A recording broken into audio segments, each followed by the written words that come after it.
C'est pas d'actualité. Bon les copains, parole de soignants suspendus, on arrête on redevient un petit peu sérieux. C'est aux éditions Guy Daniel. Ça coûte 14,90 €. Il y a 40 témoignages. Et la moitié de mes droits d'auteur sont reversés aux soignants suspendus, ne l'oubliez pas. Oui. Elsa Ruyère, parole de soignants suspendus, aux éditions Guy Daniel. Merci. Découvrez des dizaines de témoignages chocs de personnel soignant recueillis par Elsa Ruyère, secrétaire adjointe de la CGT du groupement hospitalier Porte de Provence. Autant de vies brisées, représentatives des milliers de soignants suspendus depuis août 2021, invisibilité et meurtris.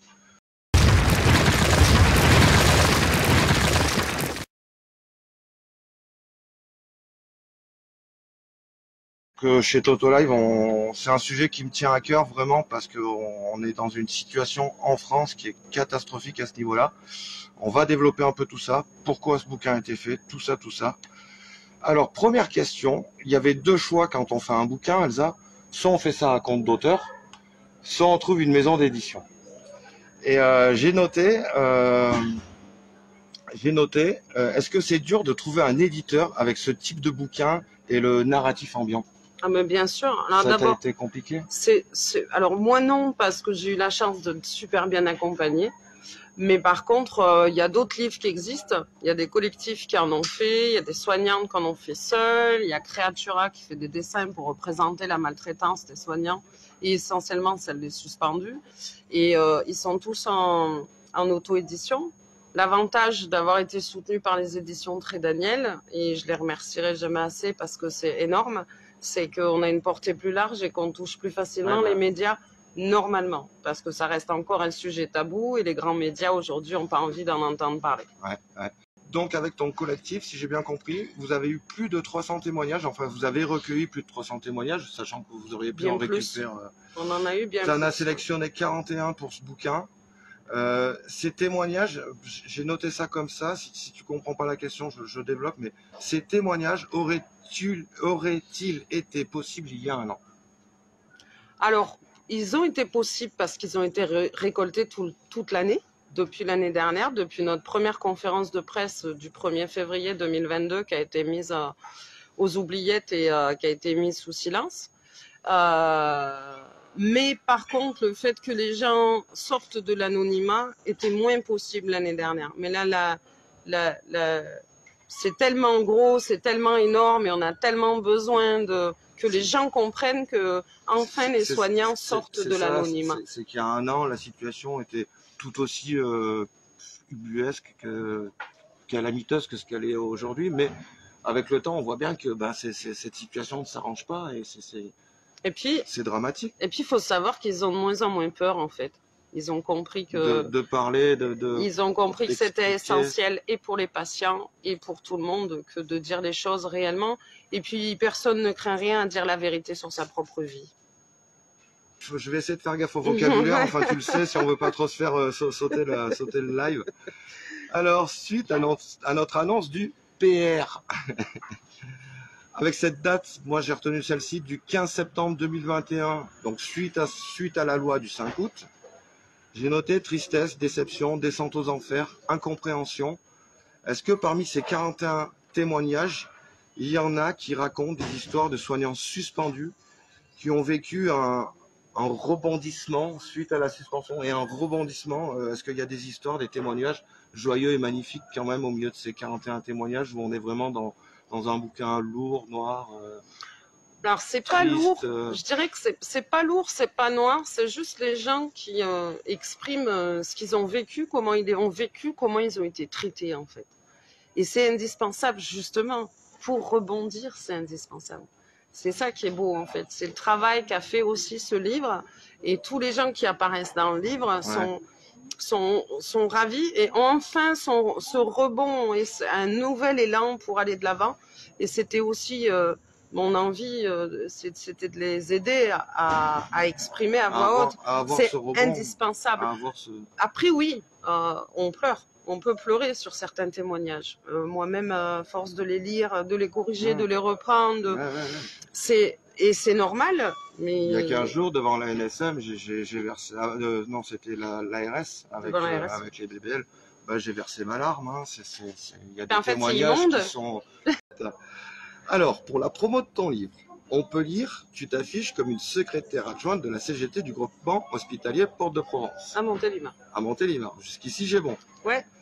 Et en même temps, la fameuse formule, on peut lire dans la préface du livre écrite par Michèle Rivasi, la députée Europe Écologie Les Verts. Donc, je cite cette députée qu'on retrouve dans ta préface. Il y en a plein d'autres, mais j'ai juste récupéré celle-ci. Ce qui s'est passé en France est très grave. Comment les syndicats médusés par des climats de peur et d'urgence abondamment distillés ont pu se laisser embobiner et se rendre complices, malgré eux, d'une telle déréglementation du secteur de la santé? Qu'ont-ils fait pour défendre le respect et les droits des travailleurs? Alors, moi, ça m'a fait rire parce que d'un côté, toi, tu es syndiqué, et de l'autre, dans la préface du livre, donc, il y a un passage où les syndicats, franchement, ils se font défoncer.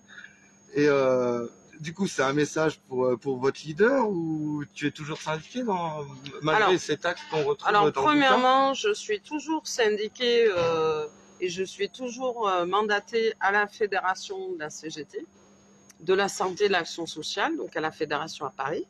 Donc, je suis toujours syndiquée et en fait, pour la petite histoire, comme on a été le premier syndicat à poser un préavis de grève illimitée le 17 juillet 2021 suite aux annonces, c'est comme ça que nous, on a bougé. Après, ce que dit Madame Rivasi, c'est au niveau national, on n'a pas trop entendu parler des syndicats et on les a pas beaucoup vus dans la rue pour nous soutenir. Ouais. Elle n'a pas tort. Mais de manière générale, on a quand même, même je dirais de manière locale et nous, général au niveau de la CGT, pour la santé action sociale, on a été soutenu par d'autres bases, on a été soutenu par la Corse, on a été soutenu, il y a eu Périgueux qui a bougé, mais c'était parsemé de petits syndicats qui bougeaient. Oui, on a Sud-10 qui bouge pour les pompiers, on a FO à d'autres endroits qui bougent.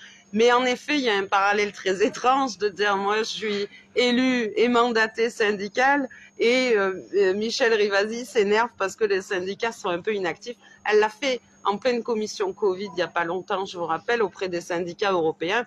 Et elle leur a rappelé leur devoir que de faire respecter les droits des salariés en fait, parce que c'est ça notre travail. Il n'y a pas que ça. La question d'après, enfin celle qui vient un peu plus bas, peut-être répondra mieux à ça, pour enchaîner un peu ce que tu es en train de nous dire. Parce que oui, de toute façon, au niveau des syndicats, on voit bien actuellement, même par rapport aux retraites, si on doit faire un parallèle, ils n'ont pas trop, enfin les leviers d'action, moi je trouve qu'ils sont faibles, ils pourraient être beaucoup plus... c'est un autre débat. Je comprends ce que tu veux dire, mais c'est un autre débat. Ouais. Mais du coup, c'est chouette de ta part de l'avoir fait apparaître. Il y a quand même. Je suis très fière. T'as un coup de gueule à donner à ta hiérarchie. Je suis très fière d'être militante. Moi, je le comprends comme ça, en tout cas. Et j'espère que ça servira de motivation à d'autres camarades qui bougent peut-être dans leur coin de manière isolée en disant mais je suis pas tout seul à bouger pour cette cause. Ouais. Et c'est nous, à la base, qui sommes la force vive pour soutenir les salariés. Au niveau du tribunal administratif, il y a un gros, je sais pas, il y a un gros vide juridique. Ouais, tous nos dossiers aussi sont...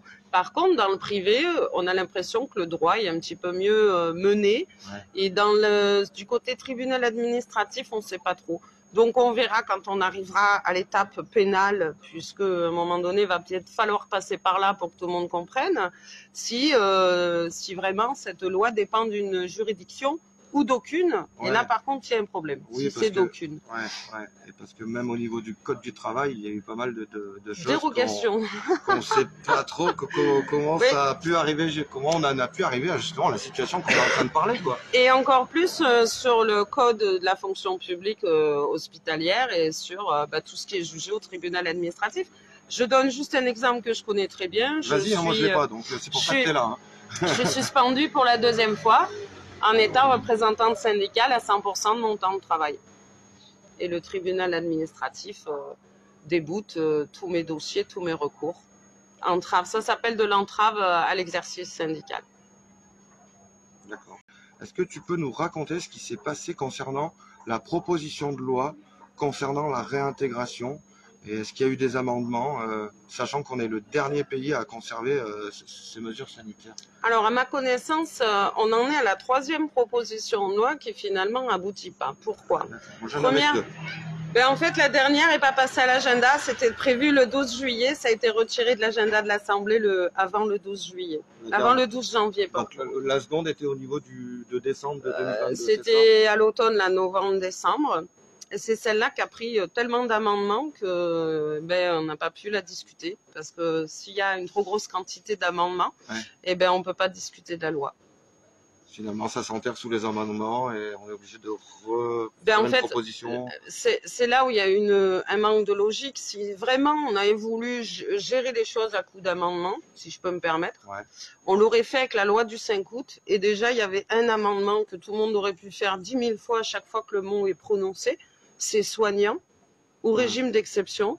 Parce qu'en fait, on n'est pas dans un régime d'exception. Ouais, mais à l'époque, on savait pas. Enfin, tu vois ce que je veux dire. Alors, on va venir sur la loi du 30 juillet, c'est la même dose. On n'est plus dans un régime d'exception et on laisse perdurer la suspension et la non-réintégration. Et le mot soignant, c'est là où je vais en venir, est mal utilisé.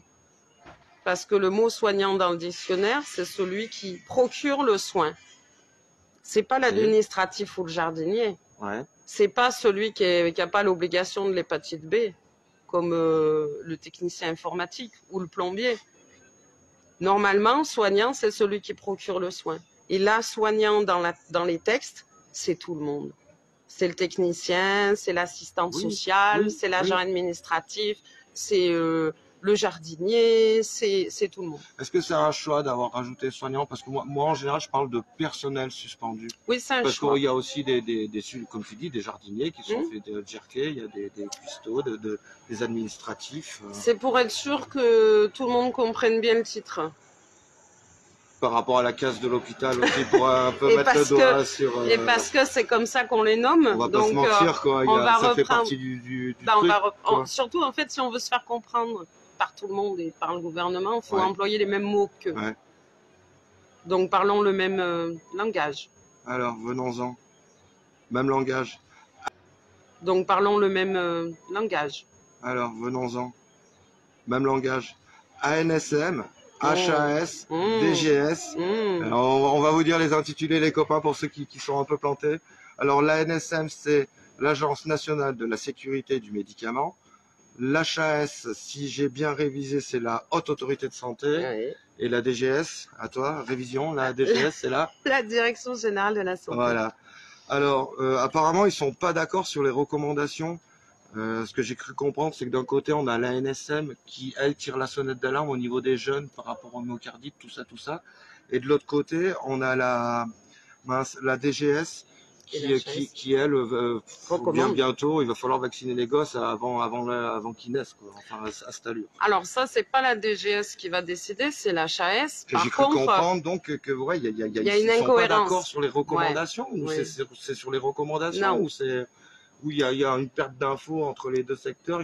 Effectivement, c'est ce que j'ai dit. Je leur ai demandé, je me demande s'ils ont encore la fibre ou s'il n'y a pas une coupure réseau entre les deux. Pourquoi? Parce qu'en fait, on entend bien que la NSM reconnaît entièrement qu'il y a un effet indésirable qui monte en puissance, c'est les problèmes cardiaques et les accidents cardiovasculaires. Mais en parallèle, on a la Haute Autorité de Santé qui décide de recommander la vaccination aux enfants de moins de 6 ans, chose sur laquelle même plusieurs politiques ont alerté en disant non et ce n'est pas nécessaire. Plusieurs médecins ont dit non, ce n'est pas nécessaire. L'HAS ne prend pas en compte les études du terrain, ne prend pas en compte ce que les personnels du terrain en pensent et ce qu'ils voient, mais en tant que personne qui décide de recommander la vaccination. Pourtant, l'ANSM, je le répète, exprime bien que les premières, font ressortir la première complication effet indésirable, c'est l'accident cardiaque. Pourquoi alors on recommande la vaccination pour les jeunes enfants? Alors, qui va assumer la responsabilité d'éventuels effets indésirables sur ces jeunes enfants? L'HAS? Je pose la question. Même au niveau du grand public, parce que dans les informations, un peu comme ton bouquin, quoi, Il y a plein d'infos comme ça, ces problèmes de myocardite, on n'en parle pas. C'est pas d'actualité. C'est pas d'actualité, voilà, c'est la fameuse phrase, c'est la phrase actuellement. Je peux la sortir à toutes les sauces.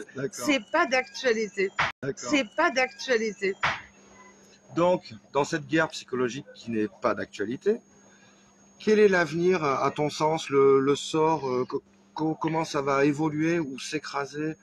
Comment tu perçois la suite pour ces soignants suspendus? Enfin, moi, je peux te dire comment je le vois. Enfin, toi, avec tous ces témoignages, tous ces recueils que tu as eus, comment, politiquement, avec ton syndicat, enfin, vu que tu peux prendre la température un peu, où nous, on ne peut pas forcément la prendre, Alors, je ne vais pas le voir comme ça, je vais le voir avec mon étiquette de porte-voix des collectifs et de ce que j'entends et du nombre de fois où nos décideurs se prennent les pieds dans le tapis.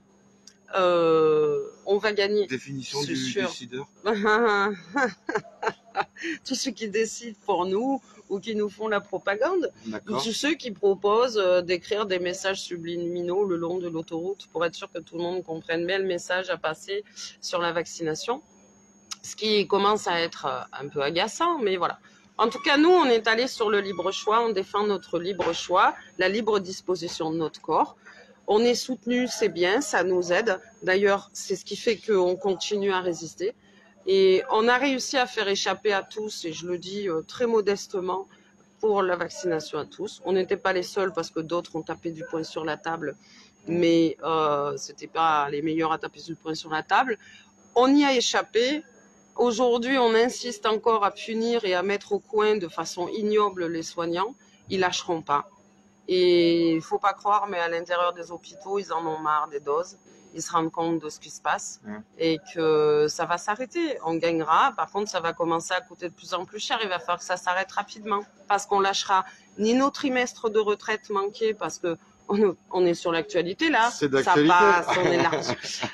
Ni les trimestres de la retraite parce que c'est d'actualité, on ne va pas les lâcher, il va falloir nous les rembourser, ni les salaires manquants, ni tous les soignants qui n'ont pas eu leur droit à la rupture conventionnelle, puisqu'on les empêche aussi de partir.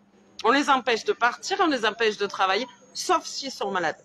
Et puis les CDD de 4 mois à chaque fois qu'on a le Covid, ça suffit 2 minutes. Alors moi, ce que j'ai cru comprendre, c'est que effectivement, si tu chopes le Covid, ça remplace la vaccination, la VAX. La VAX.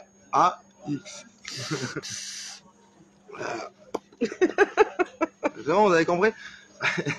Et en fait, moi, j'ai discuté avec une pompier là, récemment. Elle me disait que ça marchait avant. En fait, tu peux le faire que 2 fois et au bout de 2 fois, c'est faux. Sa direction, il a dit bah ça fait 2 fois, mais non, tu es obligé de pam. Sinon, non. Bah non, la direction est en tort. Mais comme le texte laisse question le technique, choix, les copains, mais ouais. Question technique, mais c'est important à dire parce qu'en fait, on pourrait retourner travailler à chaque fois qu'on est malade pendant 4 mois, depuis le 15 février, parce qu'avant le 15 février, c'était 6. Avant le 15 février l'année dernière. Maintenant, c'est 4. Et c'est à chaque fois qu'on est malade. Donc à chaque fois qu'on est malade, on a le droit d'aller travailler, soigner les gens pendant 4 mois, mais après on retourne suspendu, on n'a plus rien, on n'a à nouveau rien. Mais ça, il n'y a pas de date définitive. En fait, c'est comme le dit la loi finalement. Tout est à la décision des directeurs. Mais les directeurs ont un devoir aussi, il faut qu'ils s'en souviennent. Ils ont le devoir de préserver la continuité du soin. Et je rajouterai quelque chose que je rappelle souvent. Oui, donc si son personnel en a marre de lécher les barres du métro tous les 4 mois, eh ben, il va falloir qu'il fasse quelque chose aussi. Et c'est ça. Et la continuité du soin et de la responsabilité des directeurs d'établissement, que ce soit dans le privé, dans le public ou dans le social. Mais mieux encore, par contre, un soignant ou même n'importe quel citoyen a un devoir de désobéissance à un acte qu'il peut considérer illégal. Oui. On a Police pour la vérité dans un autre, sous un autre angle, mais qui est en train de faire un peu la même chose, de dire non, il y a des ordres à la con, il faut arrêter. C'est ça. Bon, les copains, parole de soignants suspendus, on arrête on redevient un petit peu sérieux. C'est aux éditions Guy Daniel. Ça coûte 14,90 €. Il y a 40 témoignages. Et la moitié de mes droits d'auteur sont reversés aux soignants suspendus. Ne l'oubliez pas. Oui. Et parole de soignants suspendus, ça ressemble à ça avec l'effet miroir. Parole de soignants suspendus, Guy Daniel. Daniel. Ouf. Bon, et ben Elsa. Merci à tous, prenez soin de vous. On va faire au revoir ensemble, ils ont l'habitude. Alors ça fait 5, 4, 3, 2, 1. À vous les studios.